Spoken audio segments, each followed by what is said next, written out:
시편 1편은 시편 1편부터 150편 전체의 요약이고 서론이고 압축본입니다. 시편 1편에는 복 있는 사람의 삶과 어리석은 인생의 두 길이 소개되고 있습니다. 그래서 이 두 삶의 차이가 무엇인가를 말하고 있는데, 그 핵심은 하나님이 말씀하신 자리에 있었느냐, 그리고 하나님이 하라고 하신 그 일들을 했느냐에 의해서 갈라지게 됩니다. 그러니까 시편 150편 전체는 이 삶의 결과를 보여주고 있다고 보시면 됩니다. 그러면서 시편은 우리에게 거꾸로 묻습니다. 우리는 과연 우리의 삶은 어떠한가? 어디에 있는가? 무엇을 하고 있는가? 그러면서 개개인에게 묻는 것이죠. 나의 삶은 어떠한가? 오늘 우리가 창세기 13장을 읽었습니다. 여기에는 두 인생의 삶이 묘사되고 있습니다. 시편 1편에서 말한 복 있는 사람의 삶과 어리석은 인생의 결과가 기록이 되어 있습니다. 말씀을 하나하나 풀어가면서 우리 성도님들 모두가 등장하는 각각의 인물을 통하여서 하나님께서 말씀하시는 레마의 음성을 듣기를 바랍니다. 이것이 여러분 모두에게 오늘 하나님의 음성이 되어서 은혜가 되는 그런 복된 시간 되시기를 축복합니다. 오늘 주인공은 아브라함과 롯입니다.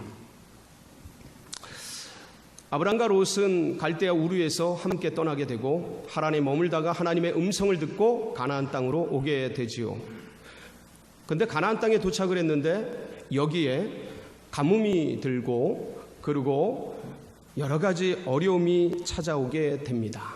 양식이 없는 거예요. 그래서 이 두 가문은 애굽으로 피신을 하게 됩니다.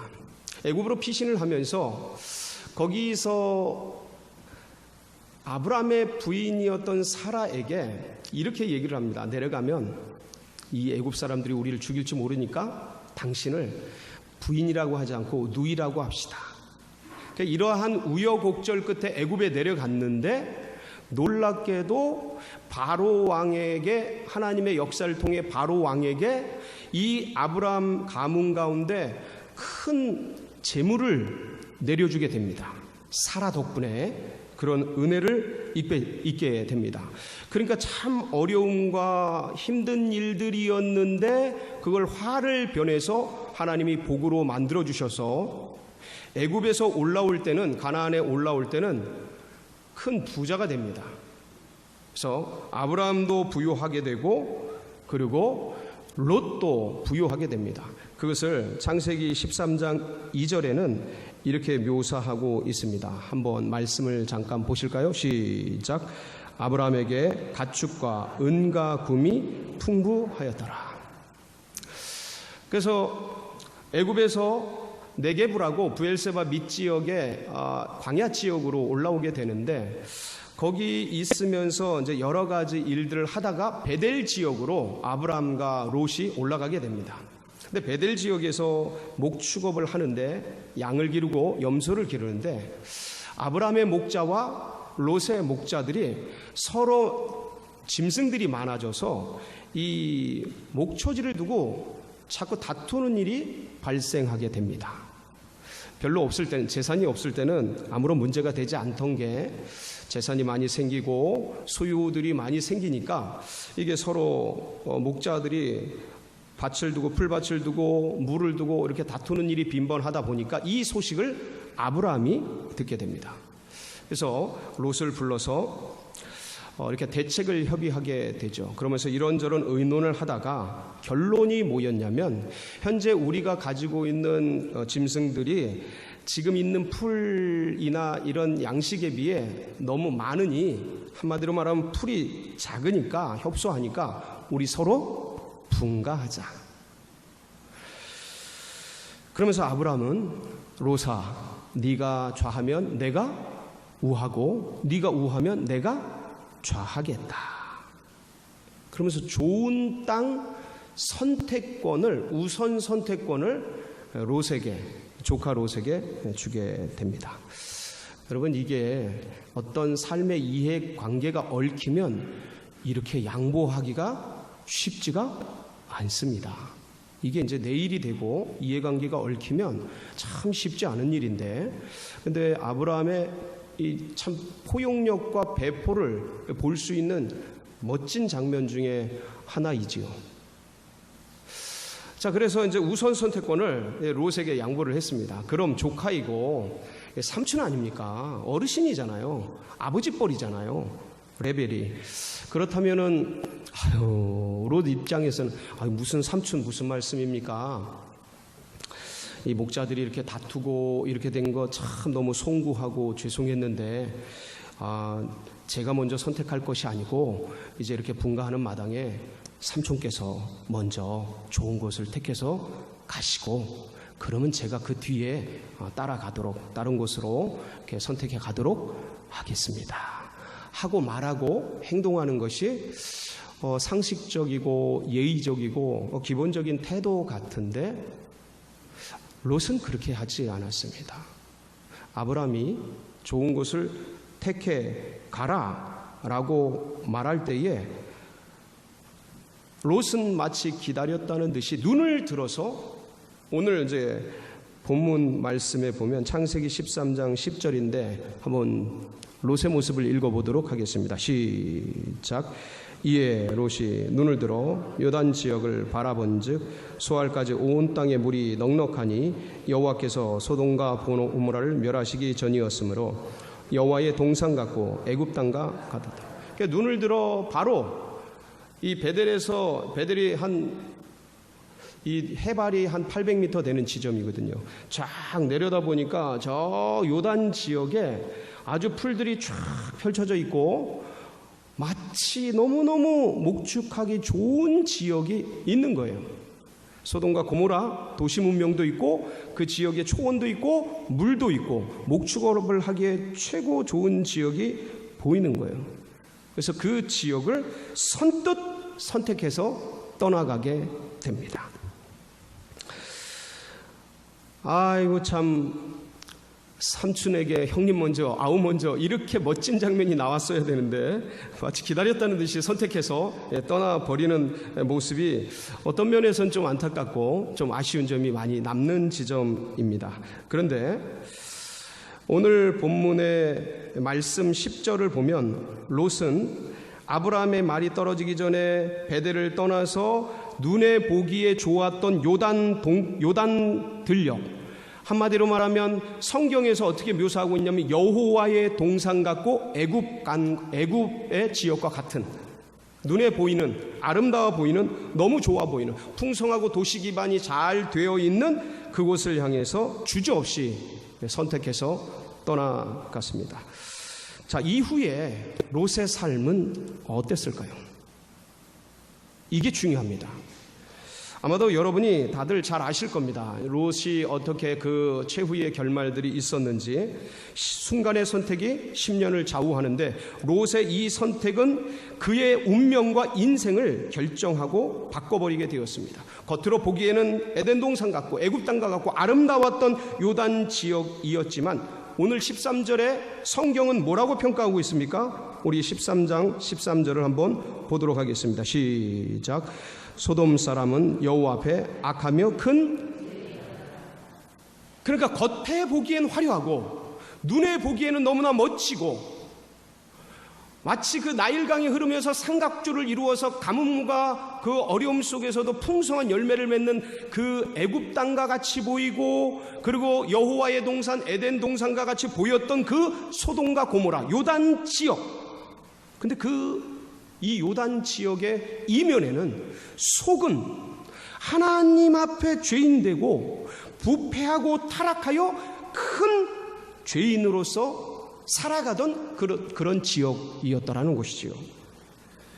결국 그렇게 아름다워 보였던, 눈에 보이기 좋았던 그곳을 향해 나아갔던 롯은 이 소돔과 고모라 삶 속에서 무너지게 됩니다.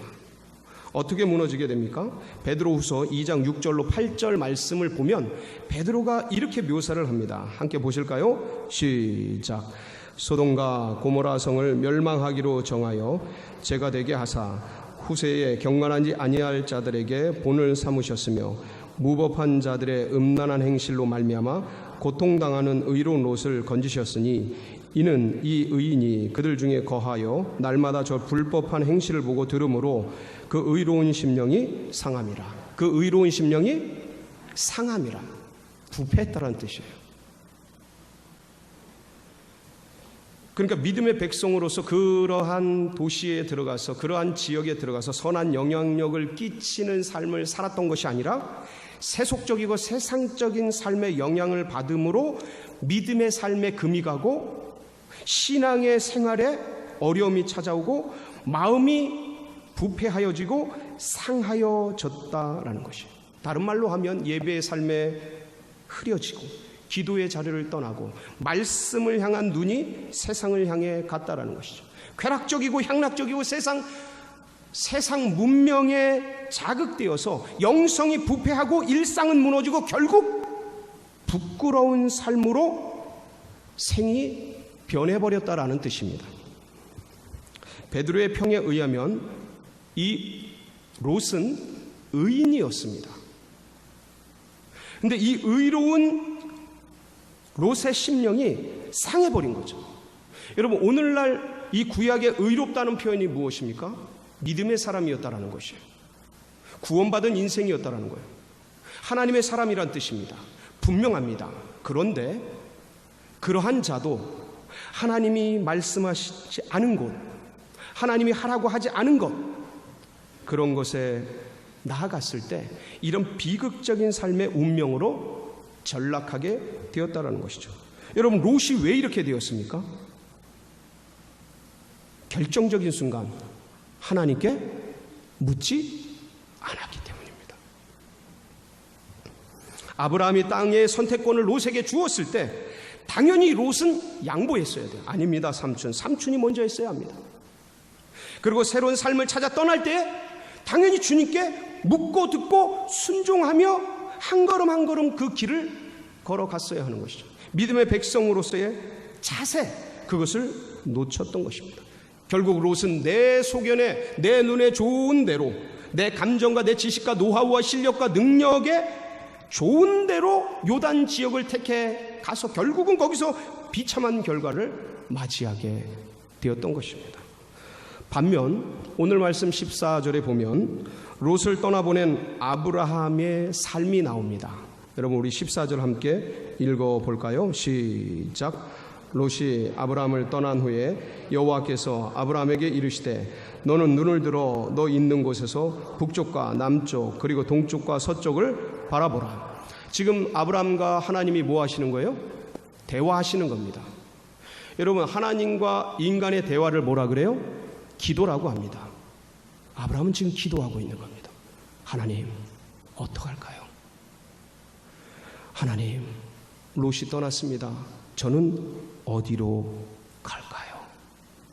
그때 주님이 말씀하신 거죠. 동쪽과 남쪽, 북쪽과 서쪽 바라봐라. 네가 바라보는 그 땅을 내가 너와 네 후손에게 다 주리라. 그리고 이런 약속을 하신 하나님께서는 아브라함을 어디로 인도하셨습니까? 오늘 18절에 보면 한번 18절 보겠습니다. 시작. 이에 아브라함이 장막을 옮겨 헤브론에 있는 마므레 상수리 숲풀에 이르러 거주하며 거기서 여호와를 위하여 제단을 쌓았다. 어디로 인도하셨어요? 헤브론으로 인도하셨습니다. 여러분, 롯이 선택한 요단 지역은 정말 괜찮은 지역입니다. 눈에 보기에, 사람이 보기에는 해변 지역이었고 요단강 주류에 있었고 그렇기 때문에 물이 많고 저지대의 초원지대이기 때문에 아주 풀들도 많았습니다. 상당히 목축업을 하기에는 괜찮은 지역이었죠. 그러나 지금 하나님이 아브라함을 인도하신 이 헤브론은 정반대였습니다. 헤브론이 해발 900m가 넘습니다. 여러분, 우리 이 서울에서 제일 높은 산 중에 하나인 저 북한산이 몇 미터인지 아세요? 북한산이 백운대가 838m입니다. 이 100군데, 저 북한산 꼭대기보다 100여 미터 높은 데가 바로 이 헤브론입니다. 엄청나게 높은 곳이에요. 그러니까 그 거친 산지, 높은 산지에 거기서 사람이 무엇을 할 수 있겠습니까? 여러분, 저 북한산 꼭대기에서 무엇을 할 수 있겠습니까? 그거보다 100m 더 높은 거기서 과연 무엇을 할 수 있었겠습니까? 그 거친 산지, 그리고 그곳에는 이미 여호수아서를 보면 이미 안악자손이라는 거인 족속이 자리를 잡고 있었습니다. 한번 볼까요? 여호수아서 14장 12절 15절에 보면 갈렙의 고백 속에서 이 산지가 얼마나 위험한 산지인지가 나오는데, 시작. 그날에 여호와께서 말씀하신 이 산지를 지금 내게 주소서. 당신도 그날에 들으셨거니와 그곳에는 아낙 사람이 있고 그 성읍들은 크고 견고할지라도 여호와께서 나와 함께 하시면 내가 여호와께서 말씀하신 대로 그들을 쫓아내리이다 하니, 헤브론의 옛 이름은 기럇 아르바라. 아르바는 아낙 사람 가운데서 가장 큰 사람이었더라. 그리고 그 땅에 전쟁이 그쳤더라. 헤브론, 여기가 기럇 아르바라는 곳인데, 여긴 이미 아낙 자손이 점령하고 있었고 그들은 거인 족속이었던 거예요. 요새와 산성을 아주 두텁게 쌓아놨던 강력한, 이미 점유하고 있었던 사람들이었던 것이죠. 뿐만 아니라 거기에는 헷 족속이라는 히타이트 족속, 세계 문명사에 철기 문명을 제일 먼저 썼다라는 이 헷 족속이 그 지역을 이미 점유하고 있었습니다. 아브라함의 부인 사라가 죽었을 때에 이 헷 족속에게 아브라함이 매장지를 구하죠. 그게 창세기 23장 18절로 19절입니다. 같이 보겠습니다. 시작. 성문에 들어온 모든 헷 족속이 보는 데서 아브라함의 소유로 확정된지라. 그 후에 아브라함이 그 아내 사라를 가나안 땅 마므레 앞 막벨라 밭 굴에 장사하였더라. 마므레는 곧 헤브론이라. 이 헤브론 땅, 헷 족속 전체 모여서 헷 족속에게 땅을 구하는 겁니다.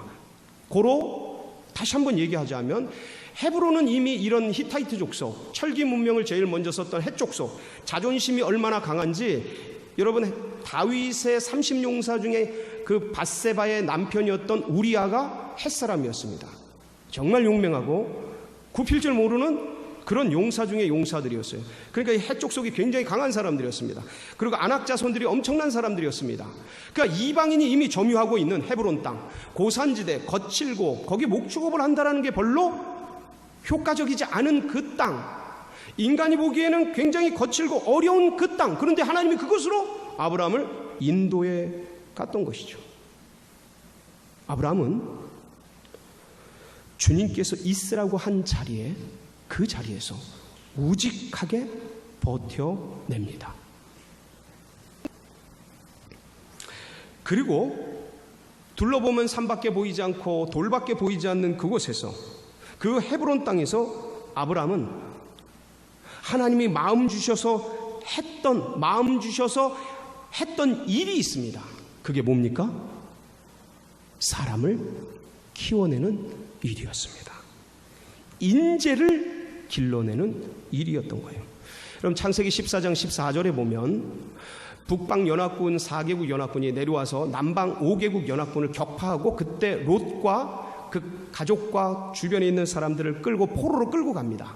그 전쟁에서 졌던 한 사람이 아브라함에게 찾아와서 롯도 끌려갔습니다 라는 얘기를 들었을 때, 아브라함이 집에서 길리웠던 318명의 용사를 데리고 단숨에 쫓아 올라가서 그 강력한 북방 4개국 연합군을 격파하고, 야전 전쟁을 벌여서 격파하고 포로로 데리고 돌아오게 되는데, 그 창세기 14장 14절에 보면 헤브론에서 아브라함이 했던 일이 기록되어 있습니다.